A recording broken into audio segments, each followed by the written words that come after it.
Wonderful. This is great. We are live. We are on. Welcome, everyone. Really hope you're well. Thank you for joining and appreciate your time. It's been a while, actually. I thought to say Happy New Year, but this is end of February. So if this is the first time that you're joining us, then yeah, Happy New Year and thanks for joining. But to get straight into it, as you can see, we all have our names by our pictures as well. But just to elaborate, my name is Gabriel. I just put Gabriel, I just put my surname. My name is Gabriel Ajala. I'm the founder of Africa Sports Unified. And in case you don't know, we are a strategic consulting, event organizing, and intelligence hub for the Pan African sports space. And in a nutshell, our aim and purpose is to help to develop a sustainable Pan African sports ecosystem. So, thank you for joining. It's been great so far. I'm really looking forward to understanding the nuances of esports. The aim of this series, of course, is sports tech and sustainability. Tech has a huge imprint across various sectors, but especially in sports. As we've seen with this coming week, Cape Town hosting the Formula E E-Prix, which is very exciting. So we thought to cover the huge imprint that technology and sustainability has in sports. Before I introduce my wonderful and much more knowledgeable guests, don't worry, I'll be quiet very soon. I just wanted to give you a few housekeeping rules, right? Um, so the format for today is each panelist will introduce themselves, talk about what they do as individuals and for their respective organizations, and then we'll have a bit of a round table discussion amongst the three of them. And at the end, we'll have an opportunity for some questions. So if you do have any questions, then please feel free to post them in the comment section, and for sure we'll ask them to our guests. Try not to make it too hard. No, I'm joking. But yeah, feel free to drop your questions in the comment section. Yeah, and then we'll round up. And so, just to introduce our guests, as you can see already, we have Jinadu from Gamr. I'm very excited to hear from them. He's the head of data and marketing. We have Sayo Owolabi from Hey Ade,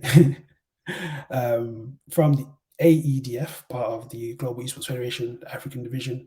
And then we have our wonderful Onyeka all the way down from South Africa joining us. And she's a lawyer. She'll let us know the ins and outs and the fine print of things. So, I guess to get into it, I will start with Ade. Ade, thank you so much for joining. Really appreciate your time. It's a pleasure. Pleasure to be I here. won't talk too much about Gamr, but Gamr are really, how can I say, outliers in the space in terms of what they're doing with esports, engaging with the youth, um, even to the extent, and I'll probably ask you this in a bit more detail as well, even from your still infancy stage. But I mean, it's wonderful news that I think Gamma were a recipient of the one of the Google foundations, Google Black Foundations, where they received investment to pump into the ecosystem for esports, but also technology as well in terms of supporting Gamer. But Ade, I guess from your perspective, I guess if you can just elaborate a bit more on your role within Gamer. Okay. Thank you so much, Gabriel. I think you've done. First off, it's a pleasure to be here. Alongside Onyeka and Shayo as well. I think I'm really excited for the conversations we're going to have. They're well overdue. And Mhm. like you said, it's the industry is still in its infancy stage, so there is a lot of things that needs to be done for the ecosystem as a whole. Yep, Just going into detail, I think it's a two-faced question, if I'm correct, what gamer mhm. is and what my role is. Correct. Okay, fantastic. So in essence, what we've done with or what we are, what we like to call ourselves is we are the enablers for the gaming and esports ecosystem in Africa. Of course, as you would know, that would take several forms and could take several shapes. The Mhm. best way for us to be able to do that was by attacking it through technology. So we've been able to build infrastructure, build technology infrastructure to make access to tournaments and just game activities and events easier for the key players in the African ecosystem. So in essence, I'm not going into big details as to what Gamer is, because I mean, as you said, it's early, so we can't necessarily share too much of the juice. We're trying to scale, but in its simplest term, what we are is a vehicle to enable the African gaming and esports ecosystem. So we just want to aggregate everyone into a simple place where everything is possible and every growth and activity and engagement between all the players is feasible. For my role, for the most part, just like it says, I think data and marketing are sort of like very symbiotic. There is no way you can improve marketing strategies or marketing campaigns or really understand what for any product, as you would say, understand what the intended user wants, how you create and craft the product to fit that need, then how you also sell it to Mhm. them. So in essence, what I do at Gamer is so I understand our audience. I understand what key drivers for them in terms of decisions they make. In this context, what games they play, why they play particular games. So that's where the data side comes into it. Why they play particular games, what times they play particular games, or how do you then utilize that information to target the audience, and Yeah, build particular products and yeah. assets. So yeah, that's it in essence. No, I love that. And a follow up question for what you just said in terms of your role. And I was so keen to for you to join because oftentimes, especially on content, well, let's start. It's two phases here. Yeah, engaging with the youth and just engaging with Africa as a whole, or content with 54 countries, um, it's hard to do. And in your role, you mentioned about understanding the audience. How key is that, and has that been for not just yourself, but for your organization, Gamr, to grow, especially again considering the age of the content in Africa with the youth who are looking for opportunities. How important is that, and to really understand that, not just from Gamr, but I guess for people on the continent or people who want to come in and understand, the nuances in the sports industry there.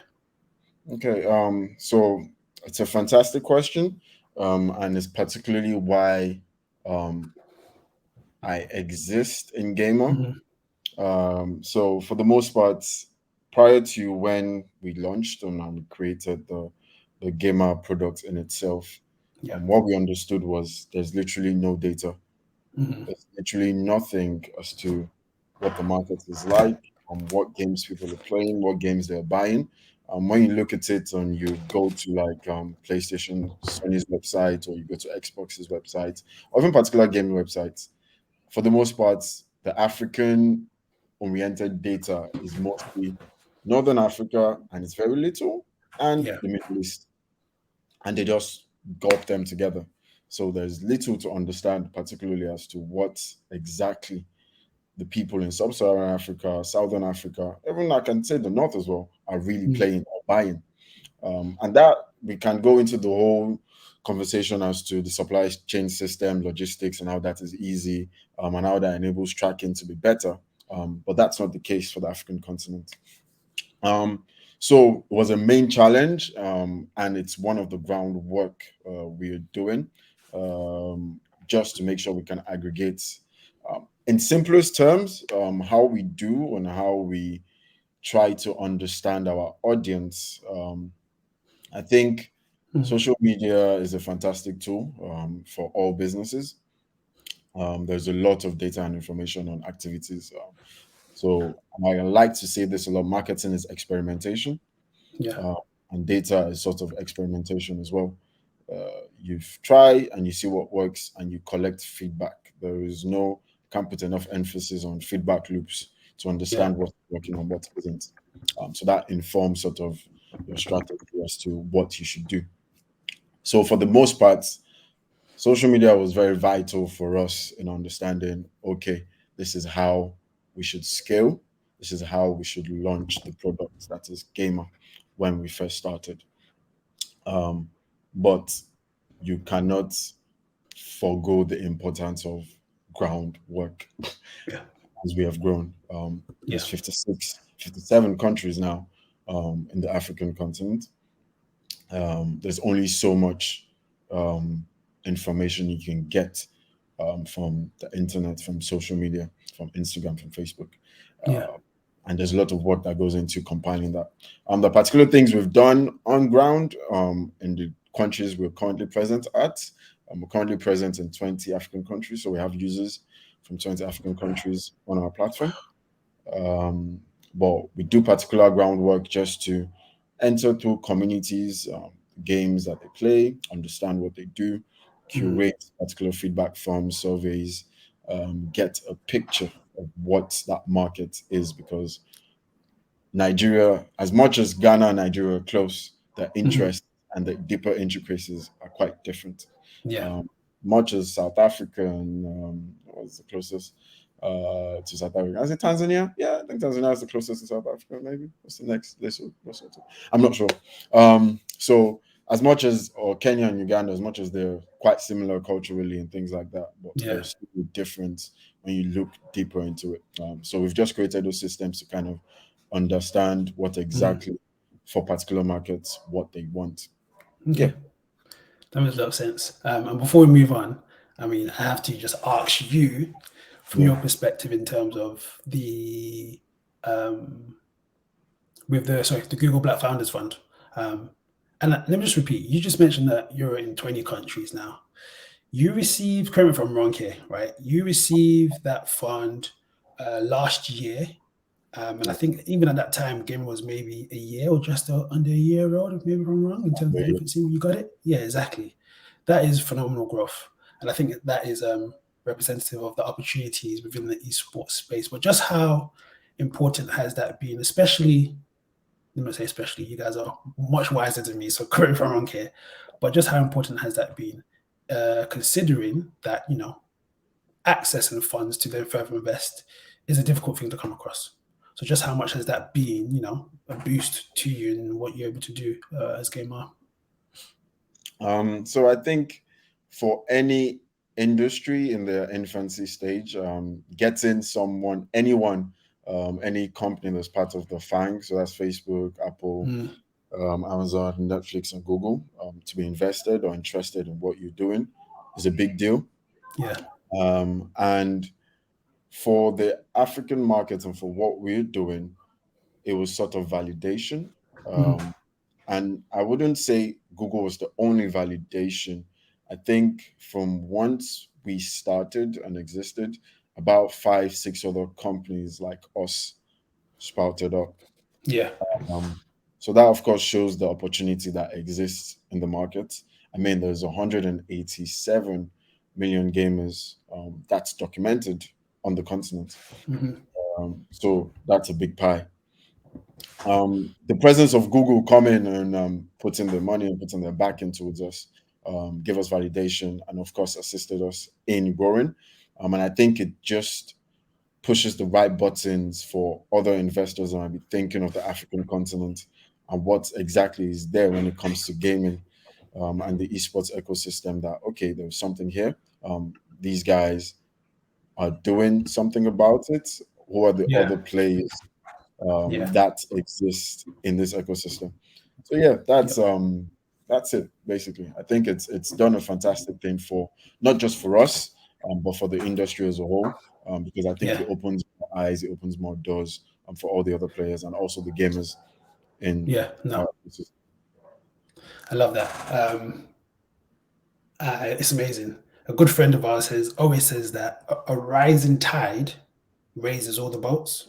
So if But the level playing field, continues to rise and everyone benefits. And I love that. And that's what we're about, especially here at ASU. It's about talking about the opportunities and things that are happening that, not just benefit the individuals, but how can we also benefit the wider Pan-African sporting ecosystem. And you just mentioned a great example and case study. So, Ade, thank you so much. We'll definitely be back to talk in more detail, but it's wonderful. I love hearing those kind of stories. So, Shire, How are you? Can you hear me? Is everything going well? Um, any- Hi, Gabriel. Loud hey, and clear, I Shaya. can hear you. Great. So, in case anyone missed the beginning introduction, Shaya has been in esports for a while, as we were discussing. But at the moment, his role is with the African Esports Development Federation, an arm of the Global Esports Federation, and he's the Secretary General. And so, for a lot of people here, they may be thinking, okay, what is the actual, maybe heard from a stakeholder or rights holder in the esports ecosystem, but generally, what's the framework within esports? How's it looking at? How does that look like? So, I guess, Shire, from your perspective, um, how are uh, the African Esports Development Federation and Global Esports in general, how are they supporting the development and growth of esports? Thanks a lot, Gabriel, and a very good evening to the list to viewers and, of course, my co-panelists, Ade and Onyeka. Um, and yes, it's a privilege to have been in the space for about 3 years now. Short while, but massive impact based on association, and that's by virtue of being associated with the Global Esports Federation. I started out leading and I still lead the Lagos Esports Forum. Though the name Lagos, it's a wholly private organization which I created alongside a couple of like minds in May 2020. That was at the height of the lockdown in COVID. And that was based on it was purely a business move, because at the time I was into sports media and marketing. Everything about sports had been grounded. No football, no basketball, nothing was happening in sports. But esports was thriving, and there was an opportunity to tap into at that time. So we created the Lagos Esports Forum. I was privileged to be saddled with the responsibility of taking the strategic lead as the CEO. And on and on, we came up with the objective. There are three major objectives for us, which was education, engagement, and empowerment. And everything we've done from that time till now has always been under those three pillars, from the esports conversation, which was an enlightenment session where we've had speakers from across the world come on board, and we've had people tune in from across Africa, especially. I can talk about outside Africa, but I'm more concerned about Africans who really, really need this education, to engagement, which is in different tournaments we've done across the continent, and of course, empowerment, which comes from the prize pool, which is a big deal amongst gamers on the continent, and beyond prize pool, which is opening them up to opportunities outside the continent, opportunities to relate with experienced personnel who can help them on how they can navigate and get better as gamers or as teams over that time. Now to the structural part. So in September 2020, we were brought in as members of the GEF. Our application was accepted, and we were granted membership of the Global Esports Federation to represent Nigeria's interest. And that's because we know that Nigeria does not have a federation at the moment. So we got in there, and right about that time also, there was the call for a presenting partner for 7 regions, including Sub-Saharan Africa, for the World Connected Series. And we put in for it and won the bid to be presenting partner. And we did that on the Call of Duty mobile title, where we had 89 teams from 15 countries participate in it. And it was the biggest metrics across the 7 regions, because it pulled in about 20% of the metrics, from viewership to the number of gamers. Because if you know Call of Duty mobile, an average number of players per team is about 6. 5 will get to play, but there's always a reserve or 2. So we have that number. And of course, the number of countries we were also able to get to be involved in this. All this showed the Global Esports Federation that something is actually happening in Africa, and something needs to be done to galvanize and, develop what was brewing in Africa. And just in September, which was about a year after we joined the GF, the Africa Esports Development Federation was set up in 2021 September. I was appointed as the Secretary General. The president is from Zimbabwe, Tommy Sithole, that's his name, and he's also the vice president of the GF and the board member.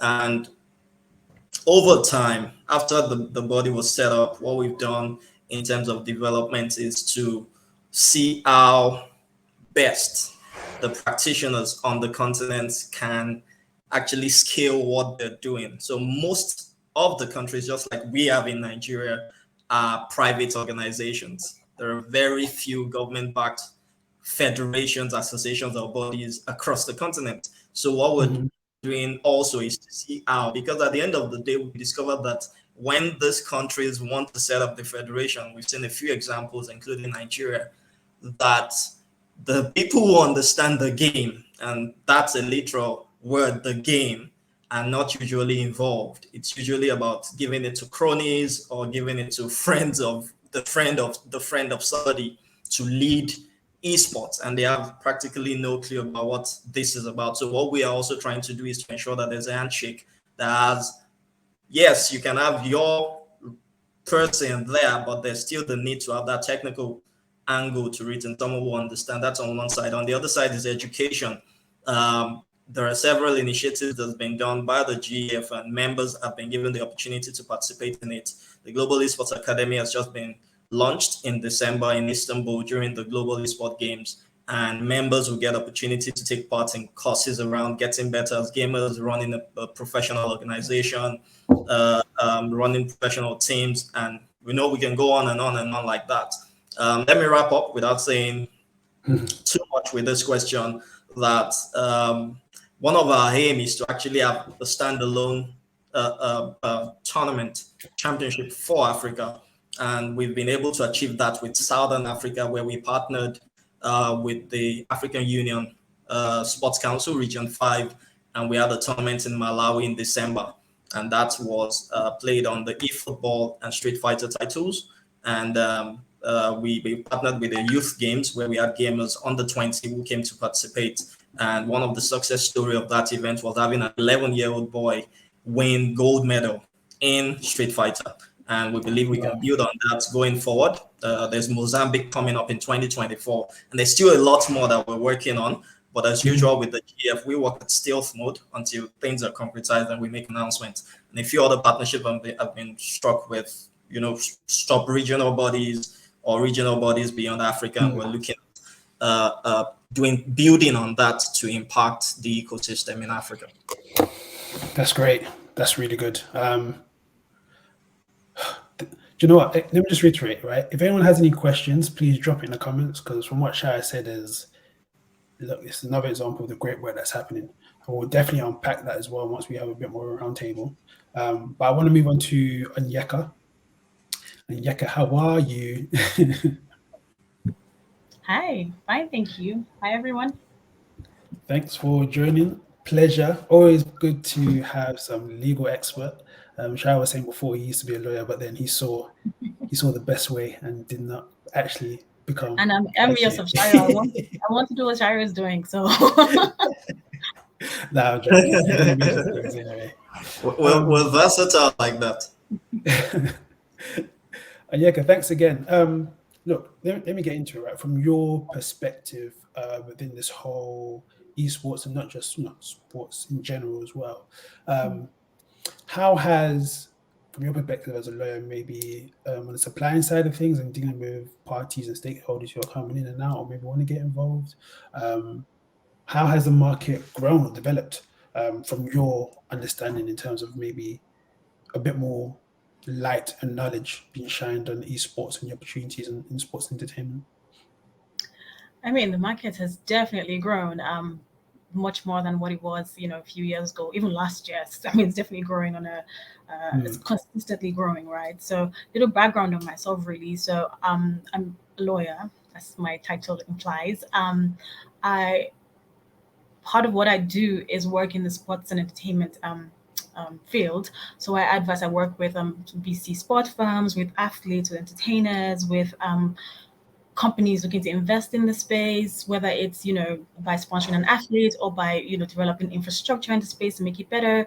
Even tech companies, I currently work with a number of, esports tech companies out of Asia, Malaysia, countries, Dubai, even, consistently, shining that light on Africa and wanting to work with, a number of esports, outfits on the continent, in Senegal, in Nigeria, and interestingly, South Africa being like one of the, I would say, biggest esports markets coming out of Africa right now.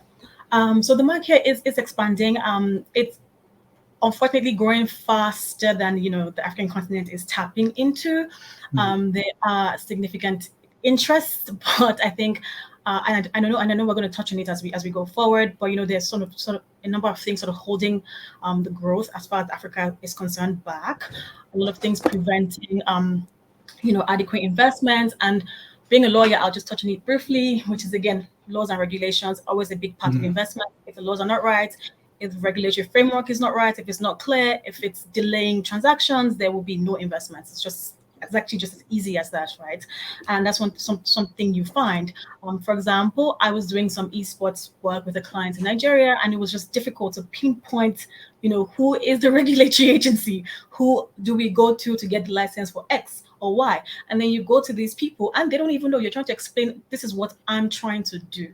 Lawyer to lawyer or lawyer to regulator, I'm trying to explain to you in the simplest terms what this esport company is trying to achieve.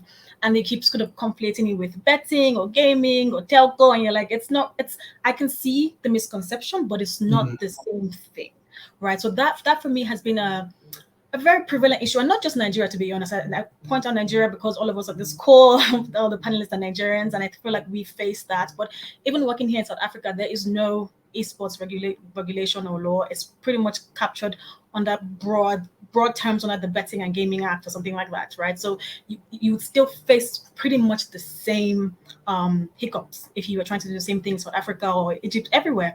The Asians have sort of, their market is thriving. So laws adapt to the market, to be honest. So with the growth in the market, the lawmakers start to see, this is an area where there's commercial value, where there's benefit for them and for the people, where we can, do the right thing. And so they adapt to it. So the Asian market, for example, somewhere like Korea, has a beautiful, adequate esports specific regulation. So there's no confusion with betting or gaming or whatever as to if you're trying to get a license, that there's an esports regulation that you just need to go to and get the requirements to do whatever it is you want to do. The ethics, the integrity measures, everything is pretty much set out, right? And so we are having that sort of deficit on the continent. I know that we would eventually get to the point where that needs to happen. I think that's what something like the GEF and Sayo and his team would be trying to do. He spoke about working with government, which is very important because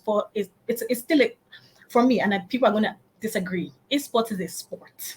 It's still a sport. It's not, it's a sport, and you cannot, for example, grow a sport in a country or even in the world without working with, government regulators or authorities. There has to be some centralization of it, right? If you keep it decentralized, then it becomes, you don't know who's the regulator. There's one body today that says, okay, we have most members, so we tell you what to do.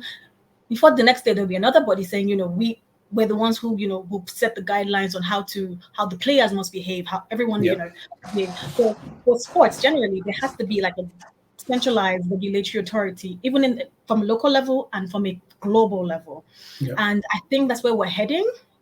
And I know that with the significant interest in the sport, with the growth in revenue, and we cannot discount that, as the revenue grows, all eyes, already you can see that the market is expanding. Gamr is here. They know they're making the coins. The market is expanding. All eyes is on the industry. We then need to make sure that the regulatory framework, the requirements, all of that, the guidelines on player behavior or all the participants in the industry were able to regulate them in the way that we can, measure and say, you're not behaving according to standards, so maybe you'll be fined, things like that, to make sure that we maintain sport integrity. That's very important for the sporting industry. If there's no integrity in the sport, then the entire sport just loses value, I would say. Yes, fully agree. And again, I really appreciate your comments there, because from what we've gathered so far, esports is still in its infancy. We do have organizations in place, but it seems like there's a lot more work that can be done in terms of the framework. So, Onyeka, as you mentioned, in terms of regulatory, right? Like, esports is a sport. There are athletes, we have organizations with competitions, and these athletes are generating revenue. So we need to have things in place to help safeguard them, etc. But also, on the other end, we need a framework and policies in place to help, entice investment and help, and I guess ensure the esports industry keeps up with the global rate in which that industry is moving in. Sorry, go on, Onyeka. I think like keeps up with like sporting standards. Yeah. So I'm going to throw out a question. Onyeka, you started talking about it, but I guess for maybe Sayo or Ade to jump in as well. So what current, if you can pinpoint any current policies from a governmental perspective that are maybe holding back the esports industry? I know, Onyeka, you maybe touched on it, maybe the lack of maybe regulatory and things like that, but is there anything else you feel that's maybe holding it back from a policy perspective? You want me to jump on that? Go for it, Shao. Okay, so I'd say it's like Onyeka mentioned, it's the mistake of thinking esports is gaming. And when I say gaming, I'm talking casino betting, sports betting, iGaming, and all that. It's been mistaken for it, and that's a huge misconception that's affecting government's understanding of esports. But the moment they're able to understand it as a sport, then I think we'll be able to banish that challenge, because really that's the big concern. Even though it's not the subject here, like Gamr, I also, have a mobile platform, which I'm sure you know about, Gabriel. And it's a big problem to put it out there. I'm sure Ade can testify to it. And now that they know that they've got some bit of funding, they're definitely coming for them. The lottery's board and the likes, So that's the concern. You don't need to come for these organizations who are doing this or who have these platforms, because at the moment there is no law. What you should do is sit with them and see how they can impact the ecosystem, impact the space, whether the country or the state where they're operating from, and see how it can be mutually beneficial deliberation and relationship. That's aside. So that's the problem. So there's a sports commissioner, a sports minister who is thinking, I can't do this thing, it's gambling. And it is not gambling. It is a game of skill, not a game of chance. Yeah. It's totally different. This is a game of skill. It's how well I can coordinate here with my hands that gives me the result. I'm not banking on someone scoring a goal or hoping that someone gets the first throw in or the first corner kick. That's a game of chance. This is my skill at work, just like that footballer, like that basketballer, like that swimmer, like that athlete who's on the track and field. So it's two different things. And the moment we're able to understand that thin line, break that barrier, then I'm sure we'll scale esports as a sport and as it should be. I love that. Ade, go on, follow on. Yeah, I think I would like to add to what Sayo has said, because I think asking what policies do we have on ground, I think the biggest problem is the lack of.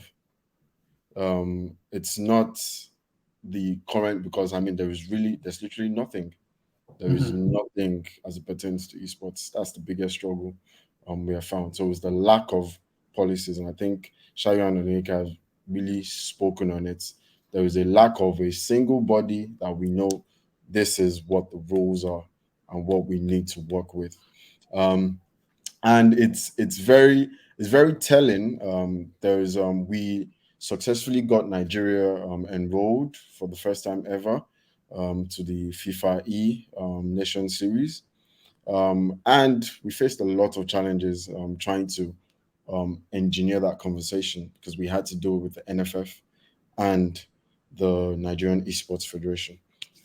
So there was a lot of back and forth, really understanding what it is. But I think the biggest thing here is ensuring that our sports commissions are ready to understand what is going on outside of the African continent. So, how are things evolving when it comes to sports, the future of sports, and the future of sports audience? Because it tells a lot as to where we are going. Unfortunately for us, the viewerships for football and all the likes are not as high as they used to be. Why? So they need to start understanding these things. That's why I talk about data and marketing. You need to Yeah. understand these trends and understand that, okay, where is the world sort of going, and just be open to understanding what is going on in Korea, what is going on in the US, what is going on in Japan, what's going on in Brazil, which Yeah. are all fantastic markets for esports. And I think they have the best, Onyeka has also mentioned, the best regulatory bodies in place in Yeah. this particular market. Yeah, that's a good point. Sorry, Even give- sorry, oh. go on, Onyeka. Go for No, it. I just wanted to just everybody's put it perfectly, and I just wanted to just point out one thing, and I think that's one of the mandates of the GF and the AEDF as well, which is like educating Yeah. people on esports. And I think that our I know they wouldn't go for it. I don't know, you can make it happen, but I think our lawmakers, our regulators, or the guys in government would really benefit from that education process. Just give them the breakdown on what this is and how they can create laws to regulate that industry, because as I said, the industry is valuable. And what would happen is they would see the value, and Sayo mentioned, they would pounce on it, for lack of a better word, because now the regulatory requirements or tax requirements for a lottery company in Nigeria cannot be the same for an esports company. It really it doesn't make sense. But because they see some amount of money coming into esports on the continent, they would try to sort of interpret them as the same, and then impose the same requirements, financial requirements, taxes on an esport company, on an industry that's not, to be honest, as advanced as a lottery company. And also, lottery saying it's a money machine. Yeah. It's not the same thing. And then you tax them the same amount, and then you impose the same requirements, and it's not supposed to be. And then that is a recipe to kill the industry even before it starts, because the company can thrive. I mean, the industry is growing. We can see it, but if you don't give it the right regulatory environment to thrive to the point where it's really big, it's as big as it should get, you choke it before it gets there. And who suffers then is the Nigerians. It's a Nigerian businessman, it's a Nigerian esport athlete, it's a Nigerian caster, it's a Nigerian, then you can't stop compete favorably, you can't do anything. And then that would affect the business environment and even the growth of the sport. So everybody has said it, but it's very important at that point, that we as a group or individually try to do something about it. I know the ADF working on it, and I commend them for the good work that they're doing. Do you know a follow-up question that Dev has asked? Great question. So he has said, why is the lack of local legislation of importance when the licenses to run tournaments are required from the developer publishers directly? So where would the local legislation add value in this chain? That's a very good question, Dev. And Onyeka, your thoughts on that? I'm going to let my more technical brothers cover that first. I do have some thoughts, actually. So my thoughts on the question would be, can you guys hear me? Yes, we can hear you. Okay. So my thoughts on the question would be, from the business side, not necessarily about using the titles, which is a whole different ballgame.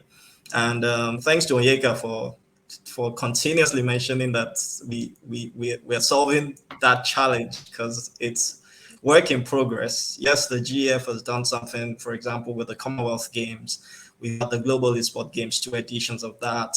We did something in Malawi, like I mentioned earlier on. We're having something with the European Games in Poland in June. We're having something in Chile by October with the Panam Sports.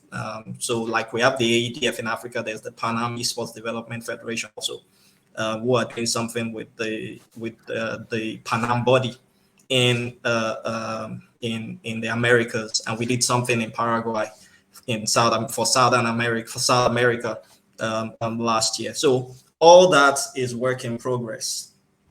what we like to say is that we're not legislating esports. We say we're a convening body. So we're not a governing body for esports, would rather convene. And that's why everything we've done is just to convene. And what do you do when you convene? You bring people together. And all we lace that with is that what we're doing has credibility, it has legitimacy, and of course it gives an opportunity for everyone to participate. Inclusion is right there, which is one of our values. And of course, there's equality and diversity and fair play, which are some of our values also. So it's not, yes, the rights to the titles, and that's why the GF, for example, has a partnership in place with a Konami. That's why in fact, all that we've done has been around eFootball. We have something in place with Capcom. That's why we're using the Street Fighter title amongst all the fighting games. And, Tencent is a global partner, which means we have access to some of those top games. So the publishers would always play their part, but it's not the publishers that would dictate how you would run as a business. So that's why Gamr, Lagos Esports Forum, Mobile, whatever other platform that are running businesses in Nigeria or in any other African country will still need to abide by the laws of those countries to run as a business. The place of the publishers is a different ballgame entirely, and that will be sorted when you scale the order of running a business in that country, because that's a different ballgame when you talk about using the titles and whatever other things you can do with them. I hope that answers the question. I also would like to add. Okay. Oh, okay. Yeah, I also would like to add. I think the important thing here is the scale. So the scale of the tournament you're doing. For the most part, you can play a tournament with your friend, for example, on Gamr, and put $100, $500. It's literally nothing. When you look at it on the side of the publishers, because for the publishers, it's a particular monetary value they attach. If you're winning a tournament over like maybe, I think for FIFA is about 15,000 or 20,000 per. Call of Duty Mobile is about 10,000. Exactly. So for each particular game, there was a particular license or a particular quota you're not allowed to put or prize money over. And I think Sayo has perfectly answered the question as to why we need some sort of local guidance, so that in the situations where we just know that we're safe doing this sort of business. Yeah. And I think the additional thing to that is a local governing body gives a certain sense of importance to what it is you're doing. For example, you can say before crypto got into the Nigerian market or something, until the central bank recognized it, if they recognize that, it builds a market value. The audience would want to be interested. They feel they can trust this particular new thing that's coming to the market. The same thing applies for esports. You need that sort of governing body to be like, okay, I endorse this as a sport. I mean, the interest in esports will skyrocket in that sense. And particularly even thinking about the aspect of where we start to look for national representatives in particular games for the country.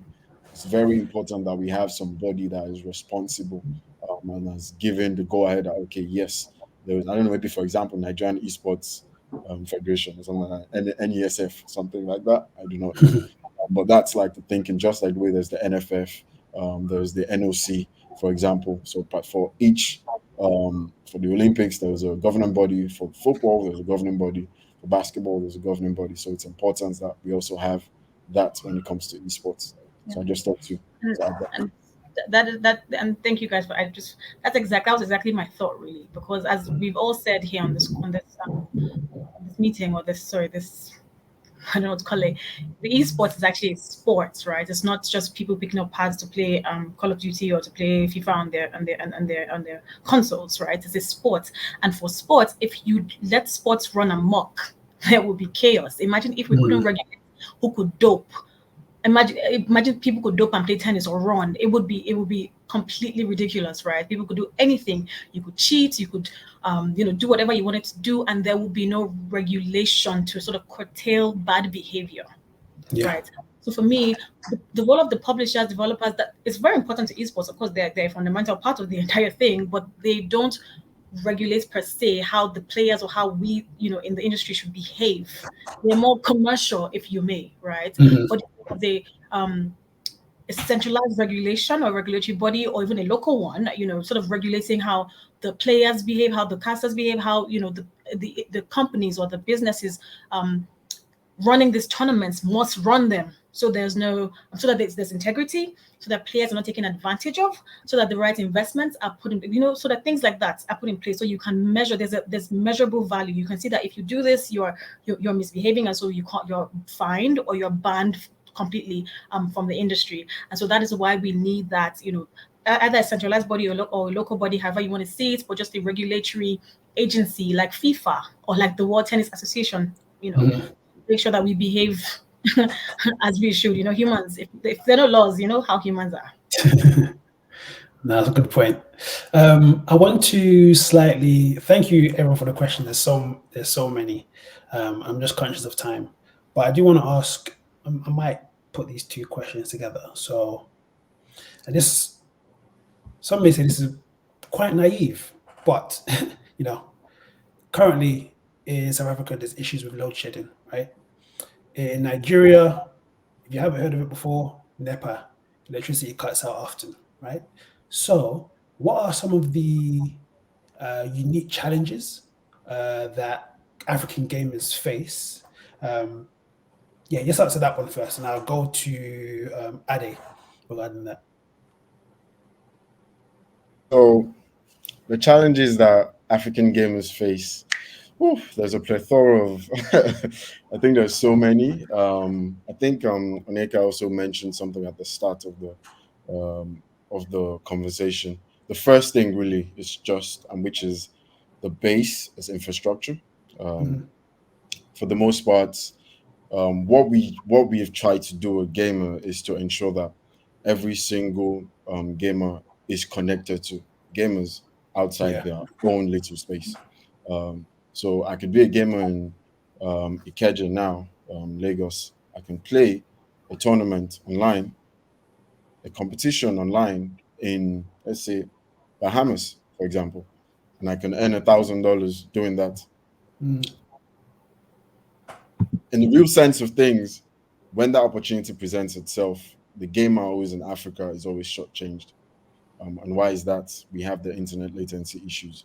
So for the first thing, in terms of infrastructure, that's one of the biggest problems um, gamers face here. I think it's the biggest complaint. Yeah. So I don't know if there's any service provider listening in, please. We gamers, we need a sort of assistance. I think we're working as well with internet providers just to see the best bundles and the best ways in terms of developing servers on this side of the continent, because I know there's a server. Gable has dropped off. I'm keeping talking. There's a server in Southern Africa, and for the most part, gamers in Nigeria and Ghana, and Western Sub-Saharan Africa usually connect to that when it comes for FIFA. But we largely require more of these servers across the continent to make our gamers gaming experiences better, to make connectivity better amongst the world. Because, as we say, we're building for not just the African continent, but for connecting gamers across the world on a single platform. That's one thing. The other side of things would be in terms of access as well. So when I mean access, I'm talking about the console side of things. So like the price ranges for particular games, not just the games, the consoles and the mediums of which they play these games. Um, Fantastically for the African markets, and I think the Indian market and also the Asian market as a whole, mobile gaming has grown and has been another entry point Yeah. for gamers to find a way to engage with gaming and also earn doing that. But a little survey we did, we found out that in our like gaming reports for the year, we found out that a lot of these gamers actually want to own a console, but the problem is they cannot afford it. So, what exactly can we start to do? Maybe I don't know. We create our own sort of console for the African continent that is price sensitive to our own earning capacity. Um, sorry, what did you say? No, I'm agreeing with you. Oh, okay, yeah. So that's adjustable for our own price range, I would say. So for the most part, infrastructure and that curtails, I mean, it contains electricity, it contains the servers and internet issues. For the access bits, I'm referring to like access to tools and facilities to be able to enable gamers to play at their best levels. And I think also, lastly, what I would say is the lack. We've spoken to it. Is the access to sort of investment and the readiness for the market to be able to develop more game hubs, more game teaching centers. The opportunity for that hasn't been fully explored as of yet, but gamers here are fully ready to adopt that. They can see it happening in the US, they can see it happening in Korea. You can see probably you have like maybe one gaming hub that's meant to suit the need of like 2 million gamers. It's going to be very impossible, but that's what we currently are seeing. Like in Lagos now, you probably see like probably 10, maybe 10, 5 great quality gaming hubs. In Ghana, I think it's about 2 or 3 like great quality gaming hubs. And you're looking about for 20 million people, for 200 million people. How does that necessarily work? So there's a lot of work as well that we need in that system, because that's like the channel. You can see it as your universities or your schools, as you are churning out, or you can look. Let's look at like the Barcelona or football system. They have academies to churn out these star players. Yeah. So how do we have facilities to be able to churn out the best gamers from our own ecosystem? So yeah, those 3 things would be the major challenges I think gamers face. Sayo, Onyeka, anything else you want to add to that? I think they practically touched on everything. To be sincere, he touched on everything. The other thing I would have talked about is the gaming up thing, and for me, I think we need to move the gaming up from the gaming center mindset to actually creating a proper hub. So if you're talking proper hub, it's beyond just coming to play games. It's the place where you can learn the support services around the games. So we're talking about even game development. We were privileged to have a partnership, that's the Lagos eSports Forum, with HP for the gaming garage, which was set up in Dubai. But things moved online. The plan was to set up across the continent, and we're still having talks around that. But it was moved online because of COVID. And the gaming garage had, top range system. So that's another challenge. The gamers can't buy these consoles, but can we create a place where they can come to and have access to the consoles and the best gaming PCs? Africa is disadvantaged in PC games, the Dotas, the League of Legends, which are the big money spinners in the world. Ade is laughing. Those are the big money spinners in the world. Dota International is $40 million in prize money. Wow. League of Legends is massive money. So when people are saying FIFA is just $250,000, really. So there are money spinners in the PC titles, which Africa is disadvantaged because we don't have access to it. Most of the times, what you have access to is the console, which is either a PlayStation or the Xbox. But there are PC games also, and we can actually honor our skills and develop skills and talents in these things, because we're fast learners on the continent. If we have access to them, we would learn faster. We would actually be playing with the big boys on the international stage. I love that. Yeah. Onyeka? No, they've both said it all really.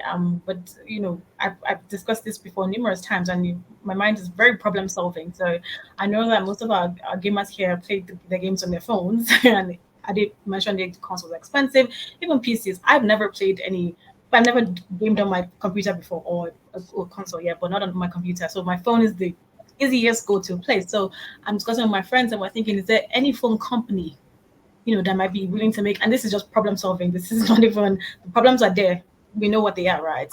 Are there any phone companies that might be in the nearest future be able to tap into that market and create just game only phone type phones for gamers, or even just game only PCs or that might be beneficial to gamers on the continent around the world, not just Africans really. And that's something that I hope that somebody, a phone company or a tech company is looking into.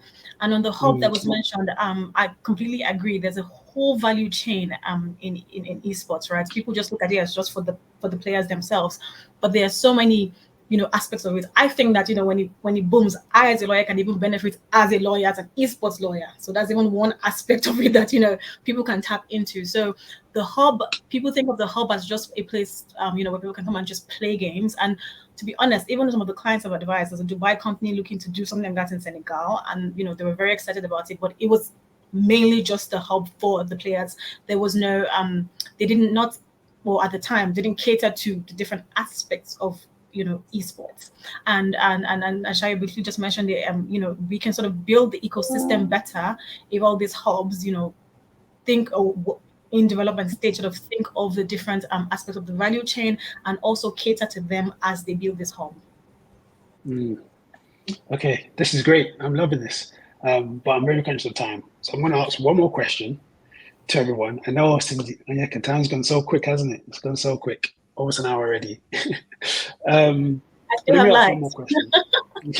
Amen.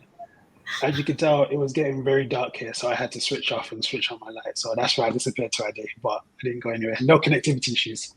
Well, one final question for everyone. Look, it's undeniable, right? The continual growth in technology within sports in general. And I guess from that perspective, regarding esports, how do you see the future of esports looking like moving forward? Let's start with, let's go with Shaya, Onyeka, then finish off with Ade. All right. Thanks, Gabriel. The future of esports is actually going to go the federation route if it's going to scale. Let's be sincere with ourselves. And I stand at a very delicate point, if I can say that, because what makes it delicate for me is my concern for my African brothers and sisters. I mentioned it at the start of this call that we would see federations being set up by countries on the continent which may exclude the people who understand the game. And that's the concern. We've seen it happen with other sports. Who says esports will be immune? You see someone who has no clue about a particular sport as the federation president or federation, whatever titles that are given. It's just about titles for some people. So that's the concern for me. But the truth is that's the big picture.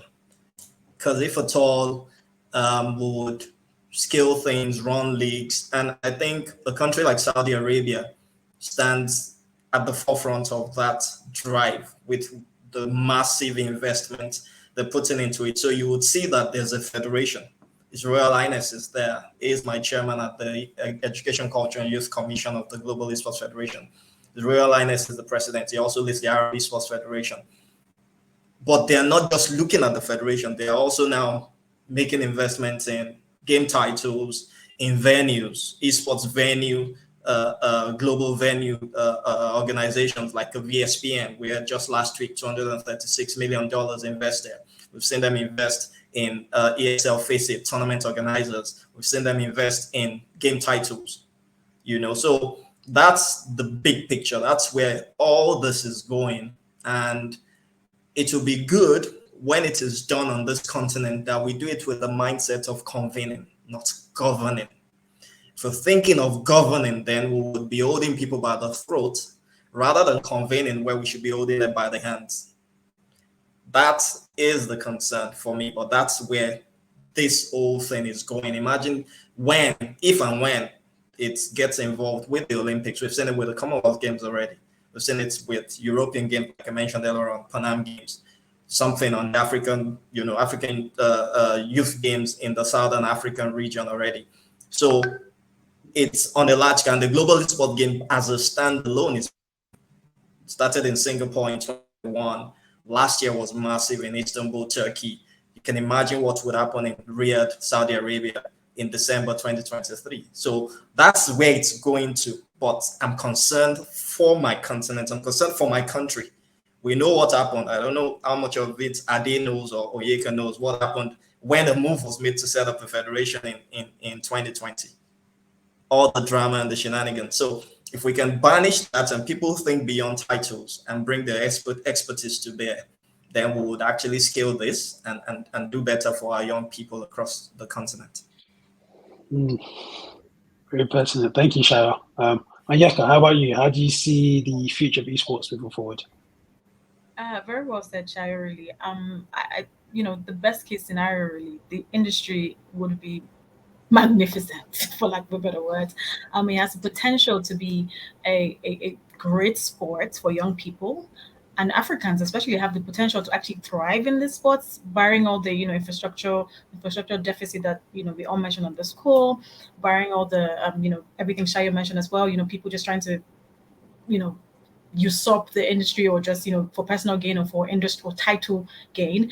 If everything is in place, everything goes as it should go, as we want it to go, the sky's the limit for the industry. It's going to be a great industry for young people. It's going to bring in a lot of revenue for young people. It's going to be very beneficial to the ecosystem in terms of learning, training, education, just being able to, in fact, it's going to be another source of job opportunity from lots of people, young people, right? So the benefits are really unending, all things being equal.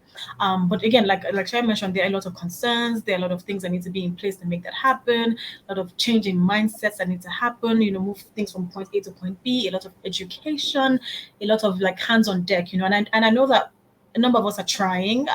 People on this call are very involved in the industry, and I'm sure they're doing the best they can to make sure that we don't end up, in the worst case scenario level, and to make sure that, of course, as usually happens, Africa is not left behind, because this is an industry that we can see is developing, and there are things that young bright people like us are saying, oh, we need to do this and this to get us to here, and then people holding us back, and then the industry is moving without us, and it's developing, it's advancing, and then as usually happens, we just play catch up, and then we're lost somewhere, in limbo.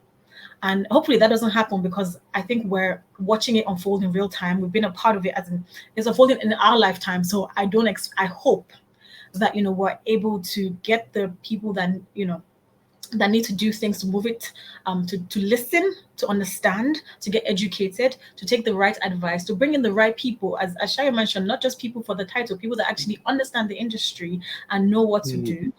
Seek the advice, work together, and get us to the point that we need to get to. If that happens, the future of the industry, I'm going to quit law and start and be a gamer full time. I can promise you. Wonderful. I can't wait to find out what team you're joining. Ade, how about yourself? I think I would go a different route from where Sayo and Onyeka have gone. I think they've covered that bit. What I like to, with the bit I always like to add to that conversation and the information they've given is the games themselves. So I like to ensure esports cannot exist without the games, the games that are being played. So I'm always particular, or we at Gamr are always particular about, because like I say, we are tracking what are people playing, what do they want to engage with. That evolution of gaming and the evolution of content consumption. Because gaming in itself, it's consuming content. So as we see it now, I think we've all gone through Web 1. All of us on the call, I think we're pretty much millennial. Yeah, but millennial, not too much Gen Z. So yeah, we've all gone through Web 1, Web 2, and the transition into Web 3. So that understanding, I don't know what it looks like now, which is why it's the future, right? So what exactly would esports look like when we transition into Web 3? That's the conversations that we are having and we're trying to understand. So what exactly is esports going to look like? What games are people going to be playing? What kind of games are going to be developed? So we do not have the answers, but that's how I think of what the future of esports would be. I think about it from the games perspective, because I think conversations on creating the bodies and the likes I already had. We know that that is important. But on the mediums, on the content exactly that people are consuming, how is that going to change? How are people going to interact? I think we already see that P2P engagement and conversations and ownership of my data, of my playing, of the games I play, of the time I'm spending on playing a game. Am I earning for the time I'm playing? So, which is the whole P2E conversation. What exactly is happening with that? That is where I feel there might be something. Maybe no one has thought of it, no one has tapped into it in the esports space, and even the developers themselves. But that's a transition that I feel the world will go into just as a result, because I don't try to separate cultural shifts from technology advancements or the future. I think the way we are evolving as a people to want to own everything we do and own every single aspect of it. I want to know what is happening with my time. I want to know what's happening with my data. That transition as well into the Web3, we also need to be conscious about how that would affect esports as in its current existence, because I mean esports for the most part is on a Web2 interface if we think about it. So yeah, that's what I was just going to add. Wonderful. There's just so many more questions, to be honest with you. As everyone's talking, and there's more questions popping up in my head, but we'll have to stick to time because people have things to do. But thank you so much again to Sayo, Onyeka, and Ade. Really, really appreciate your time, your input, your knowledge, your insight. I mean, it's a privilege to hear from actually the heart of esports and what's actually happening. So thank you once again. To everyone who has joined, thank you so much. Please feel free to connect with all of our panelists and speakers. If you want to pick their brains on things, please reach out to them. You've got their name, you see where they work. Obviously, don't harass them. Just hit them up on LinkedIn. I'm sure they'll be more than willing to respond to you. But thank you so much. It's been a great panel. We'll definitely do more on esports and technology. Just a few minutes, Gabriel, sorry. Go for it. Yeah, so for Ari Finda, I believe, I hope I'm right, says what country has exemplary regulatory environment? Think Saudi Arabia, think Malaysia. So, you know, the interesting thing about Malaysia is in their budget. So Saudi Arabia is on a different role because they have the funds and they have the expertise. Malaysia, the interesting thing about Malaysia is in their budget since 2019, I believe, they've been inserting esports, an element of esports in the budget. And they allocate, altogether, they've allocated close to about $20 million over the last 4 years. You know, so look at those two countries. And it actually paid off last year at the Commonwealth Esports Championships in Birmingham, because Malaysia won that with two or three gold medals from the 4 titles that were played, 4 titles in 6 categories. So there were 6 gold medals at stake. They won 3, yeah. They won 3 gold medals at that tournament. So that's investment paying off. Just like we say for every other sport, you invest well in football. We don't have a vibrant league in Nigeria. It's telling on our performance in Chan. We didn't even qualify. So we can say that for other sports also. So there are many things like that. So an investment in esports is paying off for Malaysia because we saw the fruits and the rewards for them. So those two countries. Busola has a plethora of questions. Busola Kundayo, if you can connect with me, I could answer some of them. I know we're done on this call, but very, very good questions she's asked. Trust me, the Global Esports Federation has got big plans for the continent.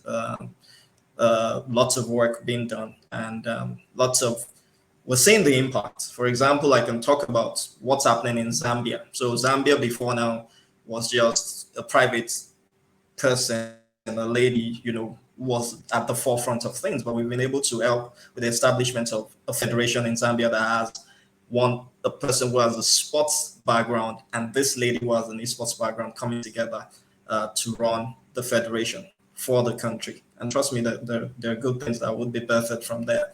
And so many other countries also like that we're working with. And we can only hope for the best in coming years.